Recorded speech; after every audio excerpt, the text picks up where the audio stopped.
Iran ने एक बार फिर दुनिया को यह साफ संकेत दे दिया है कि वह किसी सैन्य ताकत, खासकर मिसाइल क्षमता के मामले में किसी भी दबाव या चेतावनी को गंभीरता से लेने के मूड में नहीं है। पश्चिम एशिया में बढ़ते तनाव, इजराइल अमेरिका के साथ टकराव और परमाणु समझौतों के लेकर चल रही खींचतान के बीच ईरान ने अपनी नई और बेहद खतरनाक बैलिस्टिक मिसाइल खुर्रमशहर 4 को सार्वजनिक रूप से पेश कर दिया है। यह वही मिसाइल है जिसे ईरान ने सिर्फ दिखाया ही नहीं बल्कि सीधे यह दावा भी कर दिया है कि इसे उसकी तथाकथित अंडरग्राउंड मिसाइल सिटीज में तैनात कर दिया गया है, यानी ऐसी जगहों पर जहां तक दुश्मन के हवाई हमले या सर्जिकल स्ट्राइक भी आसानी से नहीं पहुंच सकती। ईरानी रिवॉल्यूशनरी गार्ड्स कॉर्प्स यानी IRCG की ओर से जारी किए गए वीडियो और तस्वीर में साफ दिखाई दे रहा है कि किस तरह पहाड़ों के भीतर बनी लंबी सुरंगों में ये मिसाइल ट्रकों और लॉन्चिंग प्लेटफॉर्म के साथ खड़ी है। यह सिर्फ एक हथियार का अनावरण ही नहीं था बल्कि एक राजनीतिक और सैन्य संदेश भी था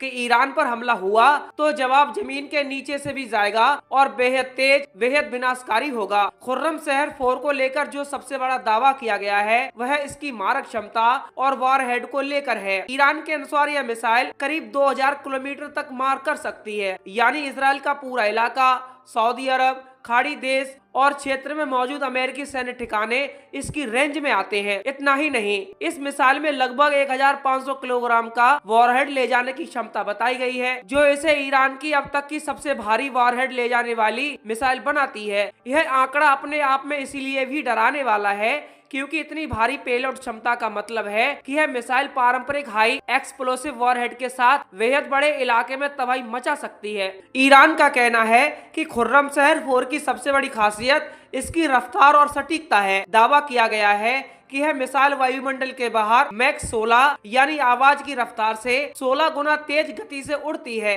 और जब यह वायुमंडल में प्रवेश करती है तब भी इसकी गति मैक 8 के आसपास रहती है। इस रफ्तार का सीधा मतलब यह है कि मौजूदा मिसाइल डिफेंस सिस्टम के लिए इसे ट्रैक करना और इंटरसेप्ट करना बेहद मुश्किल हो सकता है। यही वजह है कि ईरान इसे ऐसी मिसाइल बता रहा है जो दुश्मन की एयर डिफेंस सिस्टम को चकमा देने में सक्षम है। इसके साथ ही ईरान यह भी दावा कर रहा है कि खुर्रमशहर 4 में एडवांस गाइडेंस सिस्टम लगाया गया है, जिसकी वजह से इसकी CEP यानी सटीकता लगभग 30 मीटर के आसपास बताई जा रही है। बैलिस्टिक मिसाइलों के मामले में यह सटीकता काफी अहम मानी जाती है क्योंकि इसका मतलब है कि यह मिसाइल सिर्फ शहरों या बड़े इलाकों पर नहीं बल्कि सैन्य ठिकानों, एयरवेज और रणनीतिक इमारतों को भी निशाना बना सकती है। इस पूरी घोषणा का समय भी बेहद अहम माना जा रहा है। जिस वक्त ईरान ने खुर्रमशहर 4 को दुनिया के सामने पेश किया उसी समय अमेरिका और ईरान के बीच ओमान में अप्रत्यक्ष बातचीत चल रही है। परमाणु समझौते को लेकर बातचीत तो हो रही है, लेकिन ईरान साफ कर चुका है कि उसका मिसाइल कार्यक्रम किसी भी सूरत में बातचीत का हिस्सा नहीं बनेगा।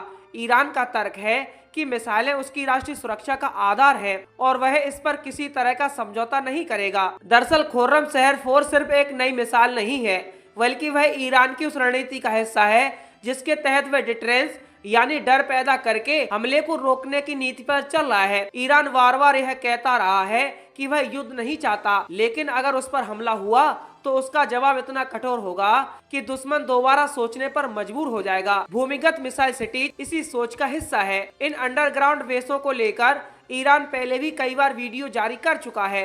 इन सुरंगों में मिसाइल लॉन्चर, कमांड सेंटर और लॉजिस्टिक सपोर्ट सिस्टम मौजूद बताए जाते हैं। इसका मतलब यह है कि युद्ध की स्थिति में भी ईरान अपनी मिसाइलें सुरक्षित रख सकता है और जरूरत पड़ने पर तुरंत लॉन्च कर सकता है। सैन्य विशेषज्ञ इसे ईरान की सेकंड स्ट्राइक कैपेबिलिटी की दिशा में एक बड़ा कदम मानते हैं। इजराइल के नजरिए से देखा जाए तो खुर्रमशहर 4 एक सीधी चुनौती है। इजराइल पहले ही ईरान के परमाणु और मिसाइल कार्यक्रम को अपने अस्तित्व के लिए खतरा मानता रहा है। इजरायली डिफेंस सिस्टम जैसे आयरन डोम, डेविड स्लिंग और एरो सिस्टम को लेकर दावा किया जाता है कि वे मिसाइल हमलों को रोक सकते हैं, लेकिन हाइपरसोनिक गति से आने वाली भारी वॉरहेड मिसाइलें इन सिस्टम के लिए भी एक बड़ी परीक्षा होंगी। अमेरिका भी ईरान की इस घोषणा को हल्के में नहीं ले रहा है। खाड़ी क्षेत्र में मौजूद अमेरिकी सैन्य अड्डे पहले से ही ईरानी मिसाइलों की रेंज में माने जाते हैं। खुर्रमशहर 4 के आने से यह खतरा और भी गंभीर हो जाता है।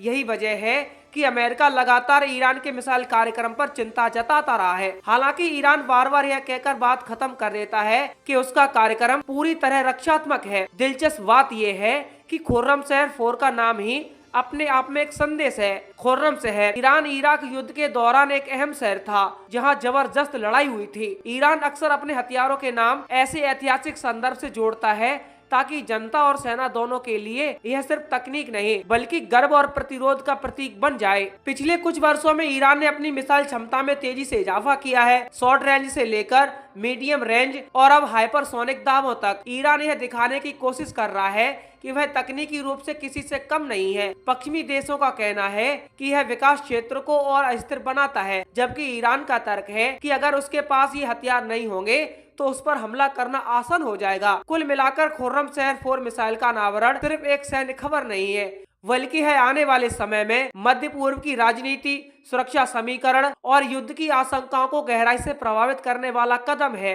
यह मिसाइल ईरान की उस सोच को दर्शाती है जिसमें वह दबाव के आगे झुकने के बजाय अपनी ताकत को और खुलकर दिखाना चाहता है। आने वाले दिनों में यह देखना अहम होगा कि दुनिया की बड़ी ताकतें इस कदम पर क्या प्रतिक्रिया देती हैं और क्या यह तनाव को कम करने की दिशा में कोई कदम उठाती हैं या फिर यह क्षेत्र को एक और खतरनाक मोड़ की तरफ ले जाता है।